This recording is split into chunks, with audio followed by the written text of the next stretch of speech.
Kung meron kang business or kung nasa sales ka, kaso nga lang, nahihirapan kang makapag-close ng deals, nahihirapan kang makabenta, malamang nagagawa mo tong number 1 selling mistake na ito. So, last week, kausap ko yung isa sa mga sales rep ng team namin. And sabi ko, mag-role play kami. So, sabi ko sa kanya, kunwari, bentahan mo ko, kunwari ako yung customer. So, in-explain niya yung product, pinakita niya yung benefits, sinabi niya yung presyo. Kaso nga lang, pagdating sa dulo, meron siyang maling nasabi. Tinanong niya yung question na, meron ka pa bang question? Meron ka pa bang concern? And kung nasa sales ka, mortal sin yan, no? Kumbaga, maling-mali yan. Number 1 mistake yan. Wag mo itatanong yun. Bakit? Kasi yung customer mo, kahit wala na siyang question, kahit wala na siyang concern, kapag tinanong mo kung meron pa ba, mapapaisip siya, o nga, no? Meron pa ba akong question na gusto itanong? Meron pa bang dapat concern? So, imbis na makaklose mo na yung sale, na-force or napilitan siyang mag-isip kung meron pa siyang concern. Stop asking for concerns and question pag nagbebenta ka. Instead, ang kailangan mong kinukuha is decision.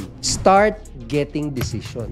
Humingi ka ng anong decision, no? Tanong mo sa kanila kung ano yung decision na gusto nilang gawin. Customer, prospect, ano ba yung program na mas prefer mo? Ano ba yung kulay na mas gusto mo? Ano ba yung plan na mas prefer mo? Ano ba yung payment option na gagamitin mo? So at the end of the day, kapag meron kang prospect, ang kailangan mo is to make them decide na bilhin yung product mo. So stop asking for concern and question and start getting a decision.